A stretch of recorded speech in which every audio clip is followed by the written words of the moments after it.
The zipper on her dress caught at the hip. Nadia pulled again, felt the teeth skip, and the fabric bunched against her skin. Through the closet door, she could hear the bedroom door open. Footsteps, her husband's. She pressed her back against the cedar-paneled wall and held her breath. The closet was narrow, built for garment storage, not concealment. Her shoulder blades touched hanging shirts. Linen. Cotton. The faint smell of his cologne clung to everything. His footsteps stopped. She could see a sliver of the bedroom through the gap where the closet door didn't quite meet the frame. His polished shoes appeared, paused near the foot of the bed. The zipper was still stuck. She wrapped her fingers around the pull tab and tugged, slow, careful. The teeth caught on something, a loose thread maybe, and refused to budge. His shoes turned toward the closet. Nadia's hand froze. A phone rang. His phone. The ringtone was the one reserved for his assistant. "Yes," he said. His voice was flat. "When?" She watched his shoes pivot away from the closet, toward the window. "Tell them I'll be down in 10 minutes. The shoes moved toward the door, stopped, and confirmed the Geneva wire cleared. The door opened and closed. She waited 3 more seconds before exhaling. The zipper released on the 4th pull. She shrugged the dress down past her hips and stepped out of it, careful not to let the beading scrape the floor. Beneath the dress, she wore a thin camisole and underwear that didn't match. She hadn't expected to be hiding in a closet this morning. She had expected to be gone before he came back from his run. That plan had died when his car pulled into the circular drive 40 minutes early. She found the clothes she'd prepared 3 days ago. A gray sweater, dark jeans, flat shoes. All folded in a canvas bag tucked behind his rowing machine. The rowing machine he hadn't touched in 2 years. She dressed in the dark. The canvas bag contained one more item. A phone with a prepaid SIM card, purchased with cash from a store across town. She powered it on. 1 bar of signal. Enough. She had 11 minutes before the driver brought her husband's car around. Nadia opened the closet door. The hallway stretched 40 feet to the service stairs. Marble floors, cream walls, 3 security cameras she could see. 2 she couldn't, but knew were there. At the far end, a housekeeper pushed a laundry cart toward the east wing. Nadia stepped out and walked in the opposite direction. Her flat shoes made no sound. The marble was cold, even through the soles. She kept her pace steady, not hurried, not strolling. A woman moving through her own home. The service stairs were behind a door marked "Staff Only" in small brass letters. She'd never used this door. In 4 years of living in this house, she had taken the main staircase, the elevator, or been driven through the underground garage. The door opened without resistance. The stairwell was concrete, lit by bare bulbs. It smelled of cleaning solution and something older. Mildew, maybe, seeping up from the lower levels. She descended. 12 steps to a landing. Turn. 12 more. Another landing. A door at the bottom was propped open with a wooden wedge. Beyond it, voices. Kitchen staff preparing lunch. She waited. A woman's voice. "He wants the consommé before the guest arrives." A man's voice. "The guest is already here." Which one? Silence. Nadia eased through the propped door and turned left, away from the kitchen. This corridor led to the mudroom, then the staff parking area. She had walked it once during the first week after her wedding, when Thomas had insisted on giving her a tour of the entire estate. She remembered the route. She remembered everything Thomas had ever told her, even the things he'd probably forgotten saying, especially those. The mudroom door was locked. She tried the handle twice, then noticed the keypad beside the frame. 6 digits required. The panel light glowed red. She didn't know the code. Footsteps approached from behind. Nadia turned. A young man in a chef's coat stood in the corridor, a metal mixing bowl tucked under one arm. "Mrs. Ashford?" She met his eyes. I'm looking for the garden entrance. You're in the staff wing, ma'am. Huh, I know where I am. He shifted his weight. The bowl clinked against his elbow. Huh, I'll show you, he said. If you'd like. That won't be necessary. She walked past him, back toward the stairwell.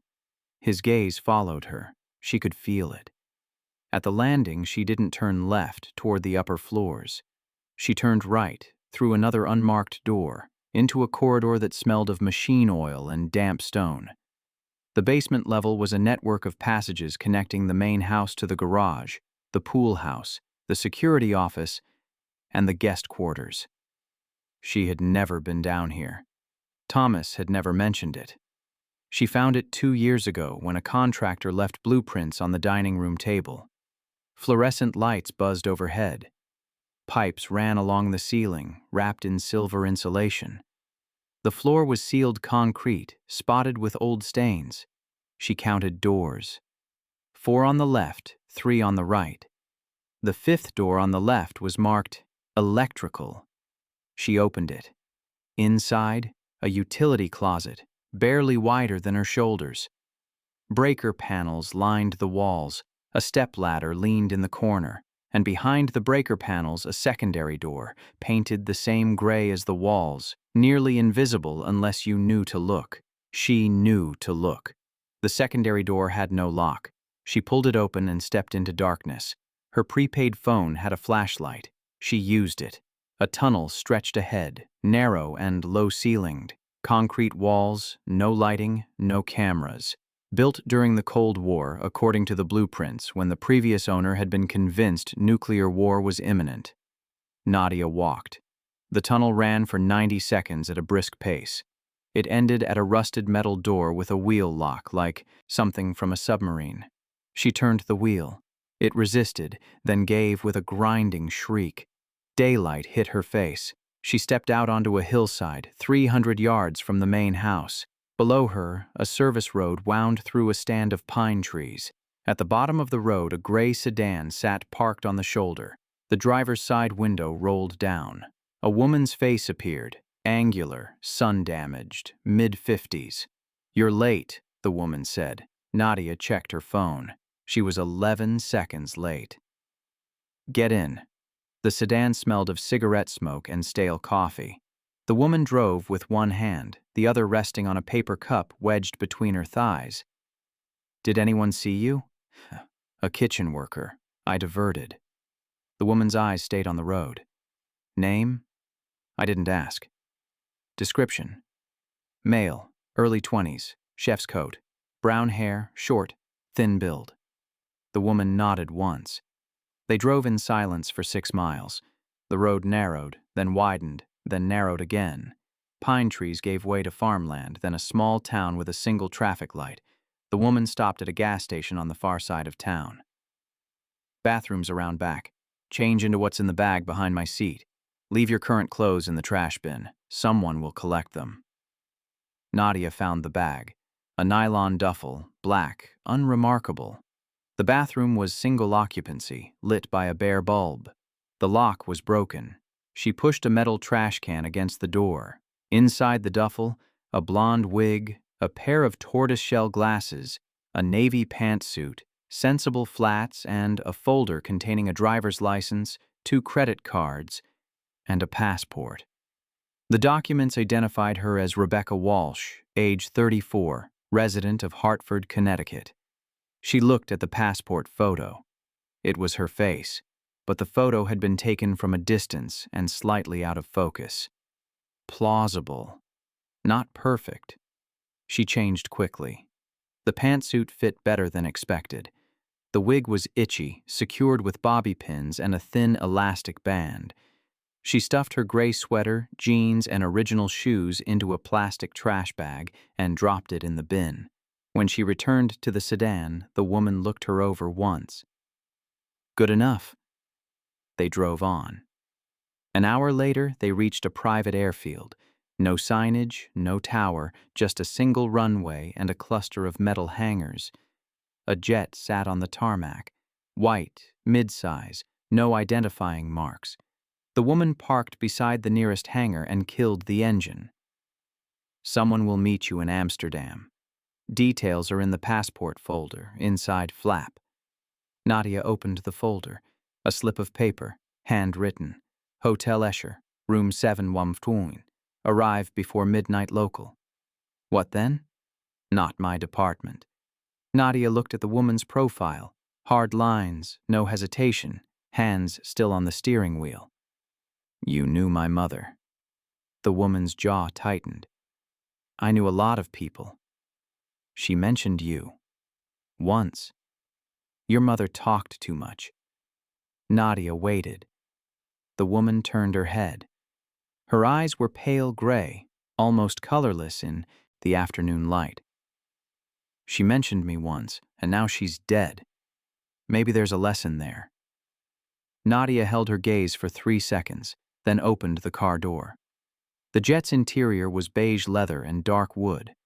A pilot stood near the cockpit, running through a checklist on a tablet. He nodded as she boarded, but didn't speak.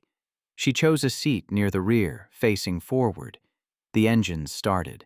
The runway slid past the window, gray asphalt, brown grass, distant trees. She was off the ground before she thought about what she'd left behind. The house, the staff, the closet where her dresses hung in color-coordinated rows. Thomas. She pressed her forehead against the cold window. Thomas was not a violent man. He had never raised a hand to her. He had never raised his voice. He had done something worse. The plane banked east, toward the Atlantic. 6 hours over open water. The pilot came back once, offered her a meal. Salmon, asparagus, something chocolate for dessert. She ate half the salmon, ignored the rest. Her stomach wasn't ready for food. She opened the manila folder the woman had given her. Inside, behind the hotel details, were 3 additional documents. The first was a bank statement. An account in the Cayman Islands opened in her name. Balance, $11,000. Enough for 3 months, maybe 4 if she was careful. The second was a burner phone with a single number programmed into it. No name, just a string of digits. The third was a photograph. Her mother. Not the publicity photos that had circulated after the accident, the polished headshots, the formal portraits. This was candid. Her mother on a balcony somewhere tropical, drink in hand, laughing at someone out of frame. Nadia had never seen this photograph before. She turned it over.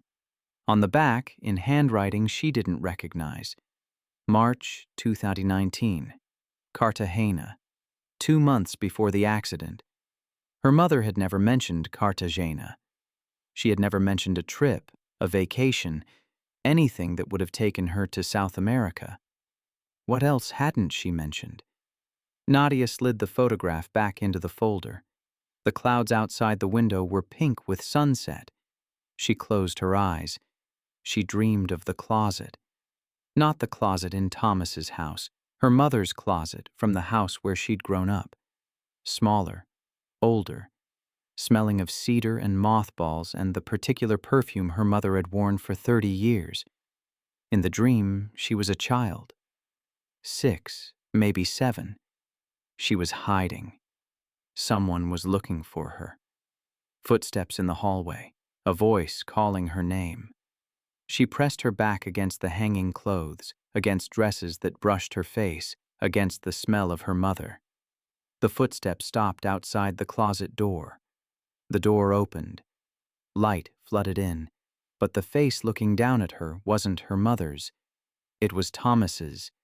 She woke when the plane descended. Rotterdam's lights spread below like scattered jewels. The landing was smooth, almost silent. A car waited on the tarmac. Black, tinted windows, no markings. The driver was a young man in a gray suit. He didn't speak. He opened the door, waited for her to enter, closed it behind her. They drove for 40 minutes. The landscape shifted from industrial to suburban to rural. Houses gave way to farms. Farms gave way to empty fields, dark under the quarter moon. At a gas station on the edge of a small town, the driver pulled over. This is where I leave you. Who picks me up? Someone. He gestured to a bus stop across the road, a metal shelter, a bench, a schedule board. The 4:15 to Amsterdam. Pay cash. She checked her watch. It was 3:47. Thank you. The driver didn't respond. He waited until she crossed the road, then drove away. The bus shelter was cold. She sat on the bench, her bag between her feet. 28 minutes until the bus. She thought about Thomas, waking up in their bed, finding her gone, finding the closet open, the canvas bag missing. He would call security first, then his assistant, then the private investigators he kept on retainer. He would assume she'd panicked. He would be wrong. But he wouldn't know that. Not yet. The bus arrived 4 minutes late.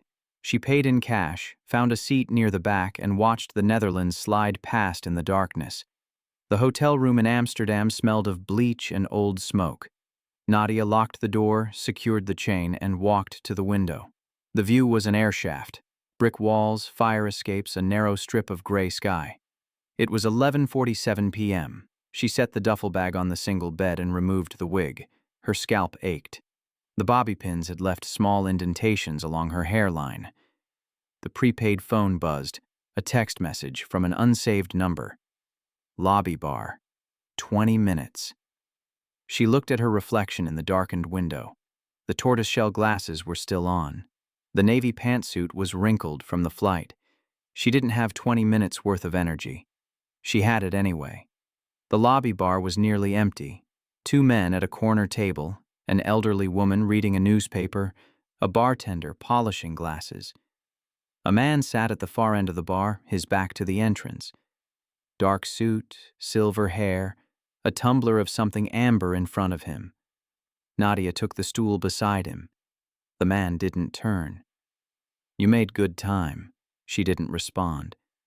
I expected you tomorrow. I didn't stop. He lifted the tumbler, swirled the liquid, set it down without drinking.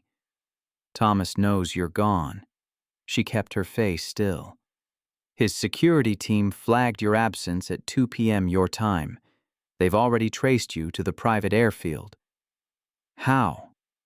The kitchen worker you mentioned. He reported the encounter to his supervisor. Nadia's hand stayed flat on the bar. They found the tunnel? Not yet. They assume you left through the garage. They're searching vehicles, interviewing drivers. How long before they check manifests at the airfield? They're checking now. She processed this. The jet had no identifying marks. The pilot had used a charter company's credentials, routed through 3 different shell corporations. They won't find a passenger manifest, she said. No, but they'll find fuel records, destination filed as Rotterdam. I landed in Rotterdam. You took ground transport from Rotterdam to Amsterdam. 6 different vehicles, 3 hours, no credit cards used.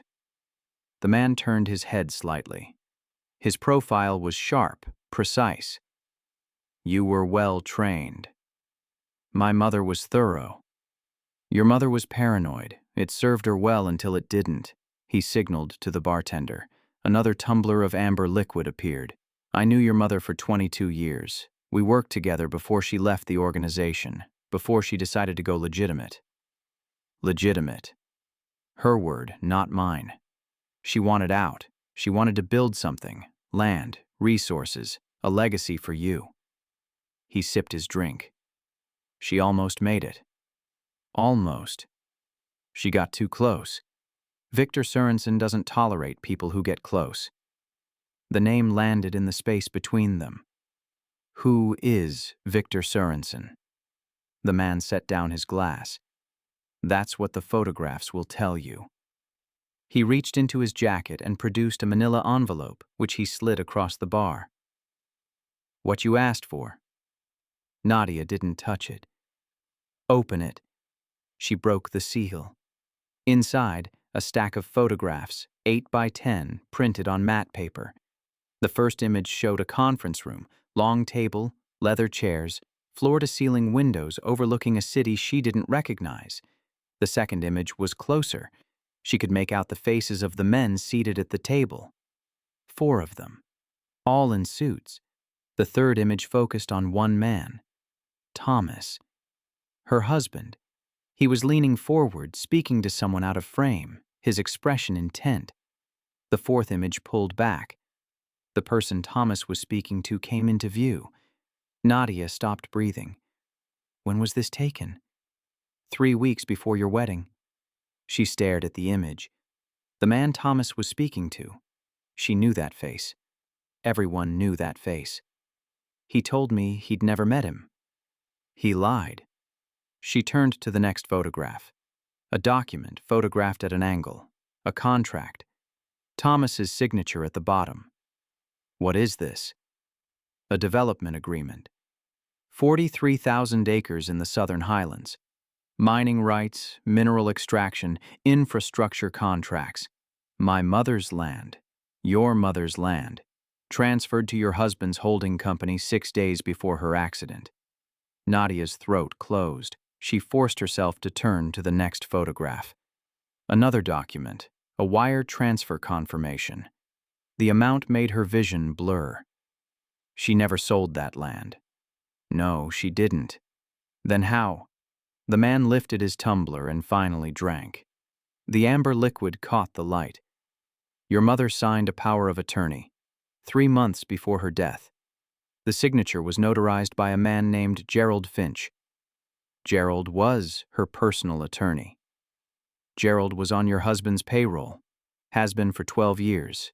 Before that, he worked for the same organization that employed your mother. Nadia's fingers pressed into the bar. The wood was smooth, worn by decades of hands. She trusted him. She trusted the wrong people. It's a common affliction. The elderly woman at the corner table folded her newspaper and stood. The 2 men continued their conversation, voices too low to hear. Why are you showing me this? The man set down his empty glass.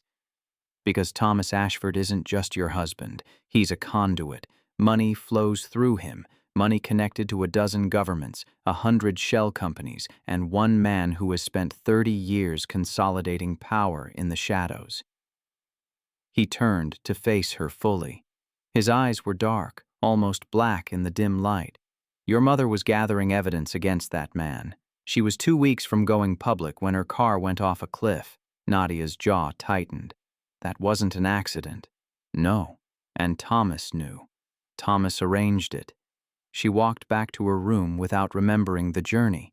The photographs were in the envelope in her bag, the bag pressed against her side. She locked the door, set the chain, checked the window. The air shaft was dark now, no light from any window. She sat on the edge of the bed and looked at her hands. Steady. Her hands were steady. Her mother's hands had shaken near the end. Tremors she couldn't control. She'd blamed it on age, on stress, on the medication she took for her blood pressure. Nadia had believed her. She opened the envelope again. The photographs were clear, dated, authenticated by metadata. The contracts bore signatures she could have verified with a phone call. The wire transfers showed routing numbers, account codes, timestamps, evidence. Her mother had been gathering evidence, and now Nadia had it. The prepaid phone buzzed again. A new number, a single line of text. Tomorrow, 9 a.m. Vondel Park, southwest entrance. Come alone. She looked at the phone. Then she powered it off, removed the battery, and placed both in the nightstand drawer. She lay on the bed, still clothed, staring at the water-stained ceiling. Thomas was looking for her. By now he knew she hadn't taken anything of value. No jewelry, no art, no documents from the safe. He would assume she'd panicked, that she'd run without a plan. He would be wrong. The southwest entrance to Vondel Park was a stone arch with iron gates. Nadia arrived at 8:47 a.m. She wore the blonde wig, a different outfit, dark coat, simple trousers, walking shoes, and a hat pulled low. The park was busy. Joggers, dog walkers, tourists with cameras. She found a bench with a clear sightline to the entrance and sat. At 8:56, a woman approached, late 40s, athletic build, dark hair cropped close to her skull. She wore a leather jacket and carried nothing. The woman sat on the opposite end of the bench. "You're not alone." Nadia kept her eyes forward. "Neither are you." 3 men. 2 by the fountain. 1 near the bike, rental. The woman's voice was flat, uninflected. "They're mine." The woman with the red scarf, near the flower vendor. "She's been following me since I left the hotel." "Also mine." Nadia turned her head slightly. The woman's profile was sharp, unreadable. "You're the contact from the bar. I'm the contact's associate. He's not coming? He doesn't do mornings." The woman reached into her jacket and withdrew a slim envelope. Not manila, white, business-sized. New documents, new identity, new life. She placed the envelope on the bench between them. "You can disappear tonight." Nadia didn't touch it. "And the evidence?" "We'll handle it." "How?" "That's not your concern." Nadia watched a pigeon land on the path, peck at something invisible, then take flight. "My mother gathered that evidence. She died for it. And now you can walk away. That's not nothing." "It's not enough."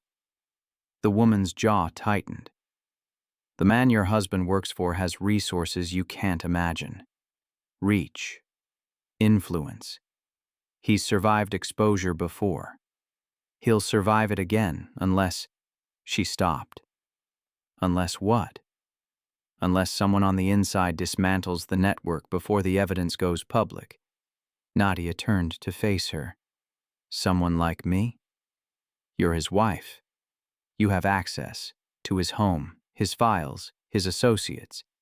You understand how he operates. I'm his runaway wife. The moment I go back, he'll—" "You won't go back as yourself." Nadia's hand pressed against the bench. "He knows my face. He knows one version of it." The woman stood. She didn't pick up the envelope. "There's a clinic in Geneva. Private, discreet. They specialize in structural reconstruction." "You want me to change my face. I want you to become someone Thomas Ashford has never met. Someone who can get close to him. Someone who can finish what your mother started." Nadia's pulse thudded in her ears. "How long?" 6 months for the procedures, another 3 for recovery and training. 9 months. By then, he'll have moved on. Remarried, probably. Hired a new wife the way he hires everything else, transactionally. The word landed hard. Nadia had known, of course. She had always known. But hearing it spoken aloud, by a stranger in a public park. "And if I refuse?" The woman tilted her head. "Then you take the new identity and disappear? We pursue other methods. Slower. Less certain." She shrugged. "Your mother would have said yes." "You knew my mother." "Everyone knew your mother. That was her problem." The woman walked away, toward the fountain where her men waited. Nadia sat on the bench. The white envelope lay beside her, untouched. She thought about the tunnel beneath her husband's house, the darkness, the rusted door. She thought about her mother's shaking hands. She picked up the envelope. The clinic in Geneva was a converted chalet, set into a hillside overlooking the lake. Nadia arrived in late February when the snow was still thick on the peaks. The staff wore white. The corridors smelled of antiseptic and roses. Her room had a view of the water, gray and still under a low sky. The lead surgeon was a man named Gerhardt. He had small hands, steady eyes, and no detectable accent. "We'll begin with the bone structure," he said. "Cheekbones, jaw, brow ridge, then soft tissue, then refinements." He showed her renderings, a face that wasn't hers. "This woman will share nothing with Nadia Ashford. Different proportions, different symmetry, different age signals. How different? Enough that facial recognition software will return no match." She studied the rendering. The face was attractive but unremarkable, forgettable, perfect. "When can you start?" "Tomorrow, if you're ready." She wasn't ready. She said yes anyway. The procedures lasted 4 months. Bone work first, incisions hidden at the hairline, implants shaped from synthetic materials that mimicked natural bone density. Her jaw was narrowed. Her cheekbones were raised. The ridge above her eyes was softened. Then tissue work. Fat grafts to change the contour of her cheeks, her chin, the hollows beneath her eyes. Lip reshaping, ear repositioning, subtle alterations to the cartilage of her nose. Each surgery was followed by swelling, bruising, pain, then healing, then the next procedure. She spent hours in a hyperbaric chamber, accelerating tissue repair. She took medications that suppressed inflammation and encouraged collagen production. Between surgeries, she trained. Hand-to-hand combat, 3 hours a day. Her instructor was a woman named Kira, compact, muscular, unsentimental. Again. Nadia threw the punch. Kira blocked it, swept her legs, put her on the mat. Your weight is wrong. You telegraph. They went again. Firearms training came next, 2 hours daily. Pistols first. Glock 19, Sig Sauer P320, then rifles, then shotguns. She learned to field strip each weapon blindfolded. She learned to shoot left-handed, right-handed, prone, kneeling, moving. The instructor for firearms was a man named Wexler. He never smiled. The gun is a tool, nothing more. You don't trust it. You don't love it. You use it and you put it away. She qualified on all platforms within 8 weeks. Surveillance techniques followed. Dead drops, brush passes, signal placement. She learned to sweep a room for listening devices, to detect a tail, to lose one. Counter-surveillance required patience. She spent hours in public spaces watching, cataloging, learning the difference between coincidence and intention. Social engineering was Marin's domain. You're not lying, you're becoming. Every story you tell has to be true. True for Iris Vanderberg, her history, her preferences, her fears. She practiced in mirrors. She practiced in stores, in cafes, in the clinic's common room. By month 4, she could hold a 30-minute conversation without a single slip. Accent work rounded out the training. A voice coach came twice a week. A Dutch woman who had spent 20 years teaching actors. The continental inflection is subtle. It suggests mobility, education, no fixed origin. She practiced vowels, consonants, the rhythm of sentences, harder sounds, softer endings. You are from everywhere and nowhere. Between sessions, she studied Thomas. The woman from the park, her name was Marin, provided files, thousands of pages, financial records, travel logs, meeting transcripts, photographs. Thomas had been busy since her disappearance. He'd hired private investigators to find her. They'd traced her to Rotterdam, lost the trail, picked it up again in Brussels, lost it again in Berlin. He'd filed for divorce in absentia, citing abandonment. The divorce was finalized in July. In August, he was photographed at a charity gala with a woman on his arm. Tall, dark-haired, mid-20s. A model, according to the caption. Nadia looked at the photograph. She felt nothing. That was good. The final surgery was in September. Scar revision, texture work, minor adjustments. When the bandages came off for the last time, she stood before a mirror in her clinic room. A stranger looked back. The face was oval, symmetrical, pleasant. The eyes were the same color, brown with flecks of gold, but their shape was different. Rounder, set slightly further apart. She raised her hand. The stranger in the mirror raised hers. "It's strange," Nadia said. Gerhardt stood beside her, reviewing his work. "The strangeness will fade. In 6 months, you'll forget you ever looked different." She didn't believe him, but she nodded. Marin arrived the next day. "Your new identity is ready." She handed Nadia a folder, thicker than the first, with documentation for a complete life. Her name was now Iris Vanderberg, age 32, Dutch national, raised in South Africa, educated at the Sorbonne, graduate degrees in art history and nonprofit management, A clean digital footprint stretching back 15 years, social media accounts, professional references, even a thesis paper she'd supposedly written on Baroque portraiture. This took time to build, Nadia said. It took money. Whose? Marin didn't answer. Your insertion point is a foundation. The Ashford Cultural Initiative, Thomas's pet project. It hosts exhibitions, funds acquisitions, launders money. Launders. The foundation receives donations from anonymous sources, converts them to art purchases, resells through private auctions. Clean money comes out. Nadia had attended events at the foundation, cocktail receptions, gallery openings. Thomas had introduced her to the director, a soft-spoken man named Petrovich. Petrovich. Gone. Resigned in June, replaced by someone named Colette Murray. Who is she? Legitimate, young, ambitious, well-connected. She doesn't know what the foundation really does. You want me to work for her. I want you to become indispensable to her. And through her, to Thomas. Nadia looked at the folder in her hands. Iris Vanderberg.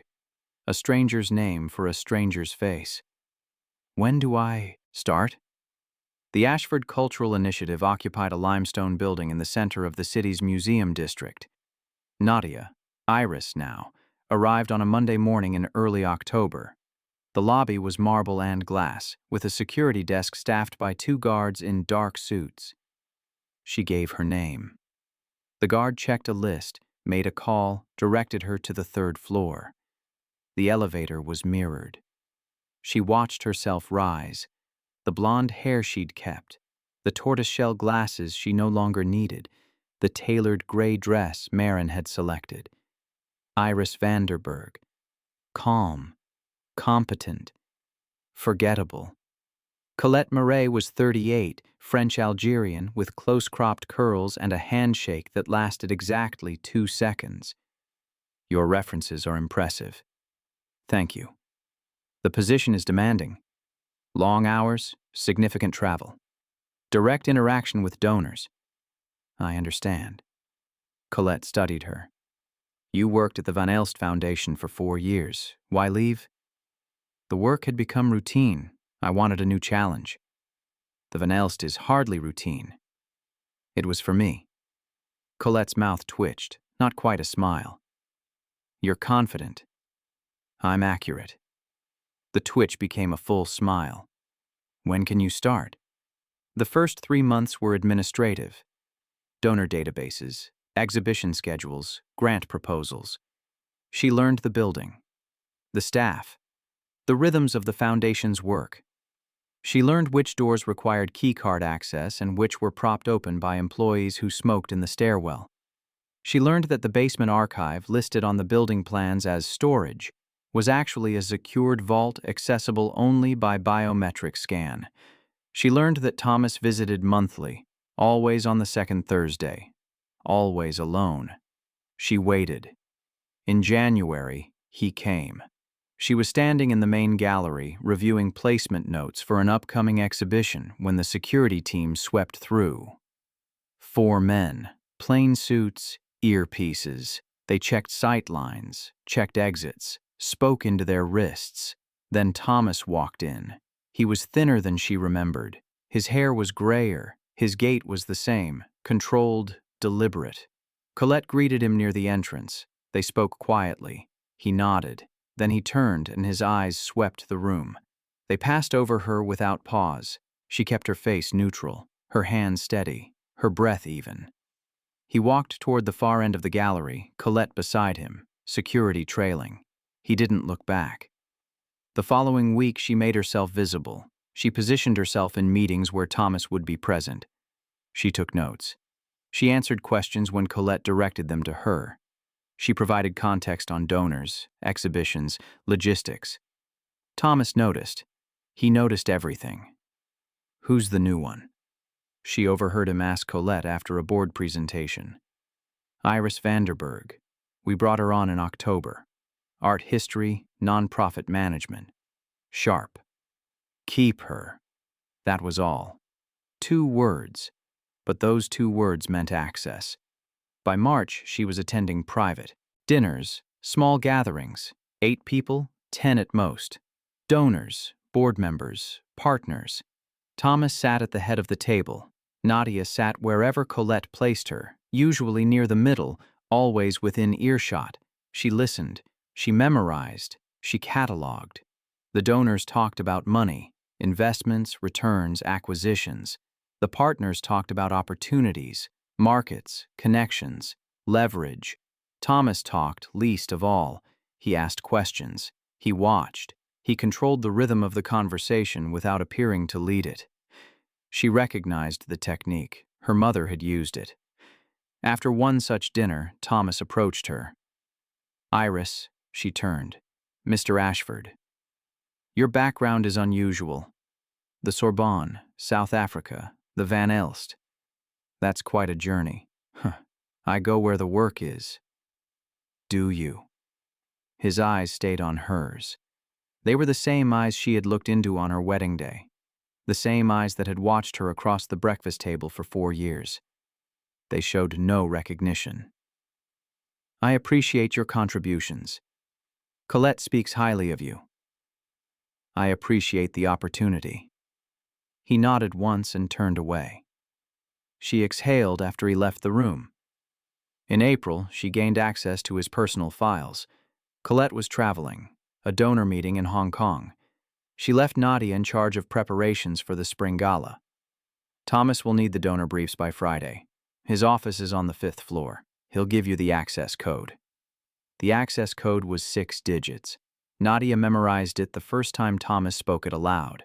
His office was large, corner, views of the city, a desk of polished walnut, bookshelves lined with first editions, no personal photographs. She delivered the briefs at 4 p.m. She returned at 11 p.m. when the building was empty. The access code still worked. Thomas's computer was password protected, but Marin had provided a device, a USB drive that could bypass most security protocols. She plugged it in, waited. The screen unlocked. She had 90 minutes before the night security rotation brought a guard to this floor. She worked quickly. Download, transfer, delete the access log, clear the cache.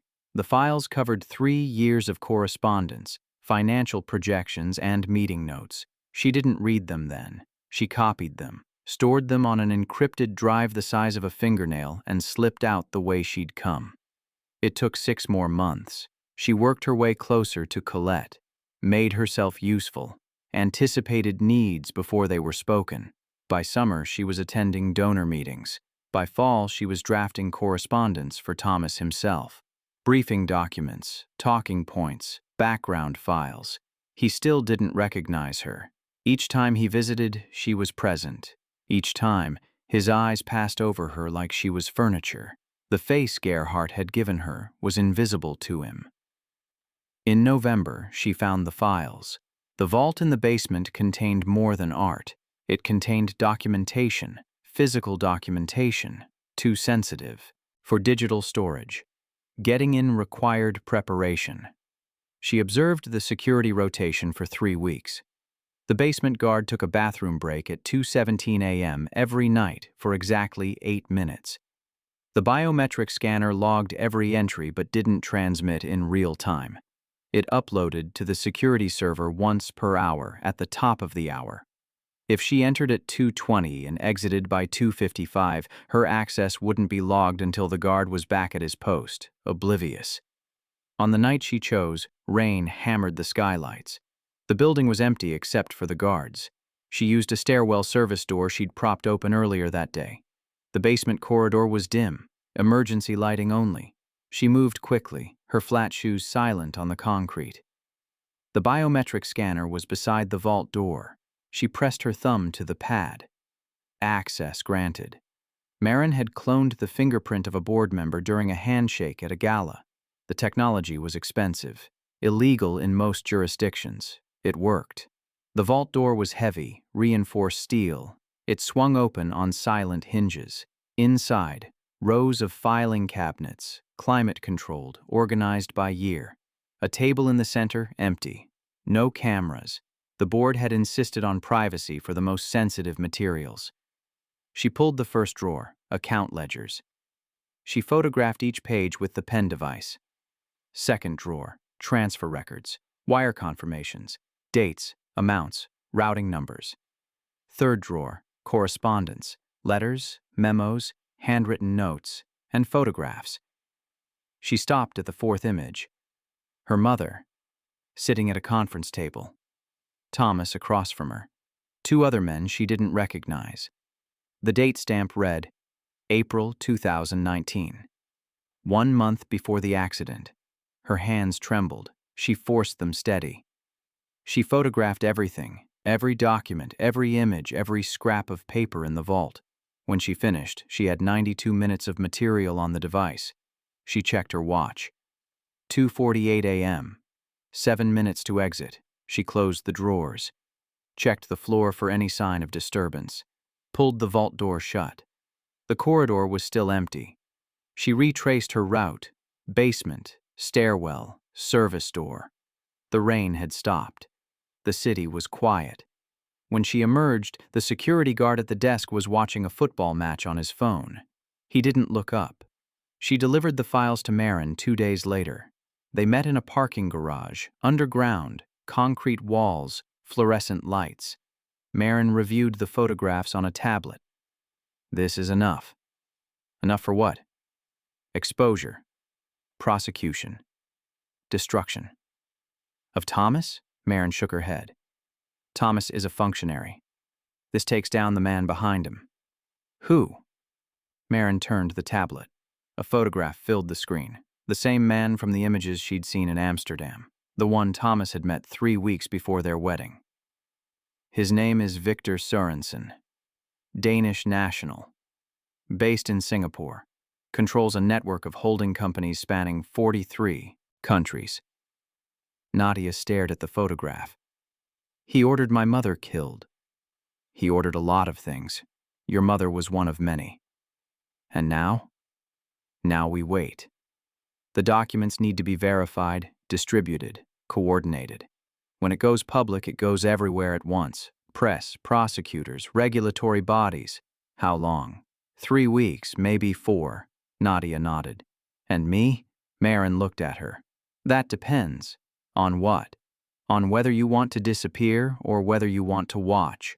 The story broke on a Tuesday. Every major outlet, every language, every platform. Documents, photographs, wire transfers, a cascade of evidence implicating Victor Sørensen in decades of financial crimes, bribery, and at least 4 suspicious deaths. Nadia was in a safe house in Lisbon when it happened. The room was small, 3rd floor, accessed by a fire escape. The window faced east toward the river. She watched the news on her phone, refreshing every 30 seconds. The first wave of coverage focused on Sørensen himself, his network, his methods, his reach. The photographs from the vault appeared on every screen. Wire transfers, meeting notes. The paper trail she and her mother had built, piece by piece. By noon, regulators in 6 countries had announced investigations. By evening, Sørensen's accounts in Singapore had been frozen. By midnight, his security team had scattered. His lawyers were refusing calls. His partners were denying association. Thomas Ashford was mentioned on page 3. A photograph accompanied the story. Thomas leaving a charity gala, arm around a woman Nadia didn't recognize. The caption identified him as a key associate of the Sørensen network. By Wednesday, he was facing subpoenas. Nadia watched the coverage from the same window, the same room, the same angle of light through the glass. Thomas appeared on camera outside his office building, surrounded by lawyers. He refused to answer questions. His face was pale. His jaw was tight. He looked afraid. By Thursday, assets were being seized. Properties in 6 countries. Bank accounts in 12. Art collections, vehicles, real estate. All frozen pending investigation. By Friday, his accounts were frozen. The coverage shifted. Focus turned to the victims. the investors defrauded, the communities displaced, the individuals silenced. Her mother wasn't mentioned, not yet, but Nadia knew. She had provided the documentation, the timeline, the evidence connecting Thomas Ashford to the accident that had killed Lydia Ashford on a cliffside road in May 2019. That story would come later. She turned off her phone. Nadia watched the news on a television in a hotel room in Lisbon. The room was small. The television was old, mounted on the wall above a dresser. Thomas appeared in a clip from 3 days ago, leaving a building surrounded by lawyers, refusing to answer questions. His face was pale. His jaw was tight. He looked afraid. She turned off the television. Maren called that night. "It's done. Sorensen's been detained in Singapore. Extradition proceedings begin next week. And Thomas? Under house arrest. Cooperating, apparently. Trading testimony for leniency. Will it work? He'll serve time. Not enough, but some." Nadia walked to the window. Lisbon sprawled below. Terracotta roofs, white buildings, the glitter of the river. What happens now? Now you decide. The Iris Vanderberg identity is still clean. You can keep it, build a life somewhere new. Or you can reclaim your own name. Your mother's estate is still tied up in litigation, but with Thomas cooperating, you might recover some of it. Nadia Ashford. Nadia Ashford died when you walked through that tunnel. But she doesn't have to stay dead. Nadia pressed her palm against the glass. It was cool, slightly damp from condensation. My mother spent years gathering that evidence. She was going to go public. She was. Someone stopped her. Thomas stopped her. We've established that. But not alone. Silence. Maren. I'm here. Who helped him? The silence stretched. There were people in our organization, people who were compromised. Your mother suspected it. Did she know who? She was close. How close? One name. She narrowed it to one name, but she never confirmed it before her car went off the cliff. Yes, Nadia turned from the window. Give me the name. It's dangerous. Give me the name. Maren exhaled. Gerald Finch. See, Gerald Finch lived in a brownstone on a quiet street in Boston. Nadia arrived in February when the snow was gray and heavy on the sidewalks. The neighborhood was old money. Cobblestones, wrought iron, bare trees lining the street. Gerald had lived here for 31 years. He had raised 2 daughters here. He had hosted Christmas parties that Nadia remembered attending as a child, sitting on the carpet with a cup of cocoa while the adults laughed above her. She walked past the brownstone twice, once in the morning, once in the evening. Noted the security cameras, the alarm system panel visible through the front window, the car parked in the garage. The alarm was a standard residential system. 8-second delay on the front door. Motion sensors in the living room and hallway. No exterior surveillance beyond the camera above the porch. On the second day, she sat in a coffee shop across the street and watched. Gerald left at 8:47 a.m. He walked to the corner, bought a newspaper, returned. He didn't leave again until 2:15 p.m., when he took a slow walk around the block. His wife, Helen, left at 10:30 a.m. She carried a shopping bag. She returned at 1:45 p.m. The pattern repeated on the third day. On the fourth day, Nadia knocked on the door. A woman answered, middle-aged, wary, a dish towel in her hand. "Mrs. Finch?" "Who's asking?" "My name is Iris Vanderberg. I'm here regarding your husband's estate planning. He requested a follow-up consultation." The woman's brow furrowed. "Gerald didn't mention..." A voice from inside. "Who is it, Helen?" The woman turned. Nadia stepped forward into the doorway before she could close it. "Just a moment, Mr. Finch." Gerald appeared in the hallway. He was smaller than she remembered, stooped, gray. The vitality she recalled from her mother's office drained away. "I don't have any appointments today," he said.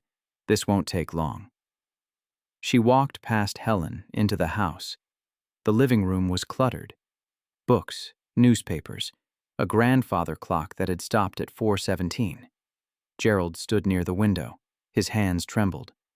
"I know who you are." She didn't respond. "Your face is different, but I know." He lowered himself into an armchair. "Your mother used to sit in that exact spot. Same posture. You helped Thomas Ashford steal my mother's land." His jaw worked. "I didn't. You notarized a forged power of attorney. You transferred 43,000 acres to a holding company controlled by Victor Sorensen. I was pressured. You were paid." He flinched. "And then, you helped arrange her death." "No." His voice cracked. I didn't know what they were planning. I thought it was just the land, the money. I didn't know they would." "You knew." He was crying now. The tears ran down his cheeks into the folds of his neck. "She trusted you, Gerald, for 20 years. I'm sorry." "You're sorry?" She stood. "The FBI will contact you within the week. I've provided documentation, testimony from 3 witnesses who saw the payment transfers, a recording of a conversation between you and Thomas from 4 years ago." His head snapped up. "What recording?" "My mother was thorough." She walked toward the door. "Wait." She stopped. "What do you want? Money? I have money. Influence. I still know people." She turned. His face was red, wet, desperate. "I want you to spend the rest of your life remembering what you did. I want you to wake up every morning and see her face. I want you to die knowing that she was better than you, that she trusted you and you destroyed her." She opened the door. "That's not enough," he said. "I know." She walked out into the snow. The trial began in April. Nadia didn't attend. She watched the proceedings from a distance. News reports, trial transcripts, secondhand accounts from Marin. Thomas testified for 3 days. He described the network in clinical detail, names, dates, transactions. He identified Victor Sorensen as the architect. He identified himself as a willing participant. He didn't mention Nadia, not once. The prosecution had agreed not to use her name. Her identity remained protected. Iris Vanderberg, consultant, had provided key evidence. Nadia Ashford, deceased wife, was never called to testify. In August, the verdicts came down. Sorensen, 47 years, federal prison, eligible for parole in 23. Thomas, 14 years, minimum security, eligible in 8. Gerald Finch, 3 to 5, state facility. The foundation was dissolved. The assets were distributed to a victims fund. Colette Murray moved to Berlin, started a new gallery, never mentioned Thomas again. The story faded from the news. Other scandals emerged, other names, other crimes. But in certain circles, the Sorensen case became a cautionary tale, a warning about paper trails and paranoid mothers and women who disappeared through tunnels beneath their husbands' houses. Nadia heard the stories sometimes. She never corrected them. Spring came slowly. Nadia, she was Nadia again now, had reclaimed the name, the identity, the face she'd been born with reconstructed as closely as Gerhardt could manage, sat on a bench in a park overlooking the harbor. The water was gray-blue, choppy with wind. A file sat in her lap. The final accounting of her mother's estate, 60% recovered, the rest lost to litigation, legal fees, and assets that had simply vanished, enough to start over.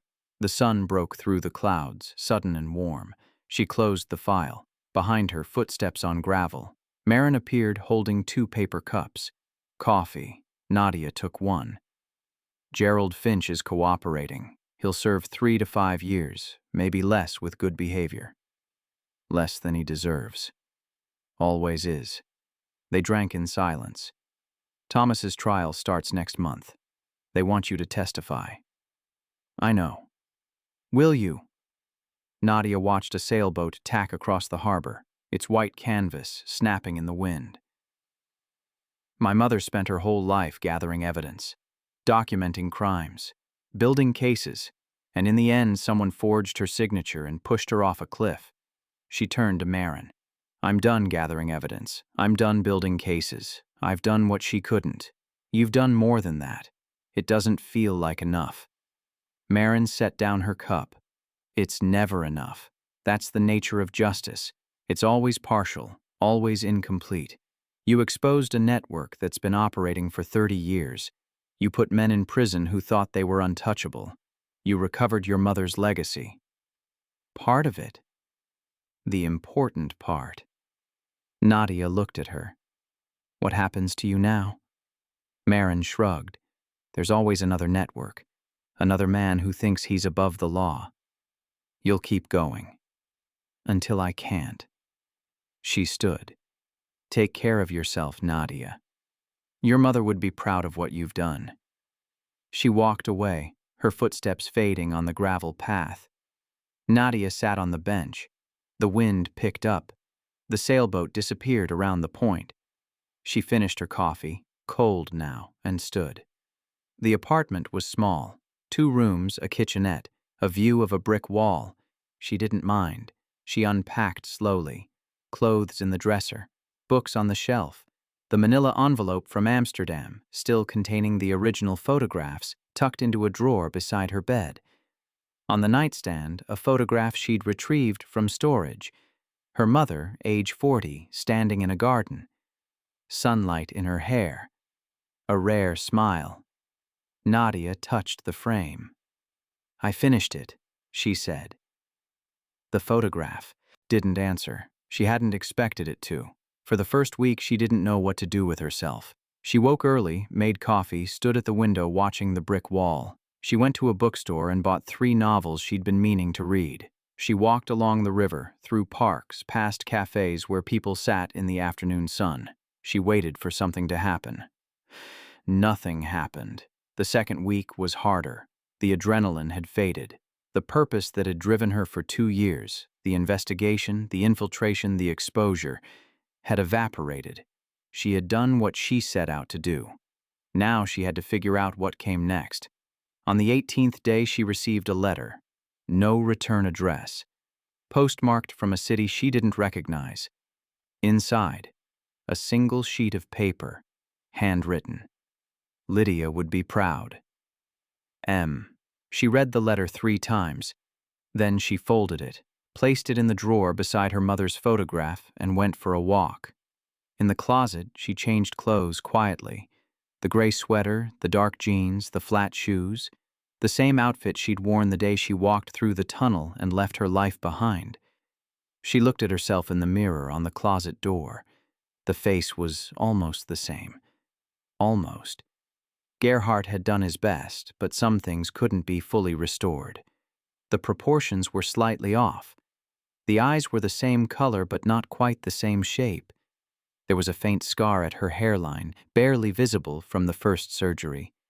She was Nadia Ashford, and she wasn't. She had been someone else, Iris Vanderberg, for 18 months.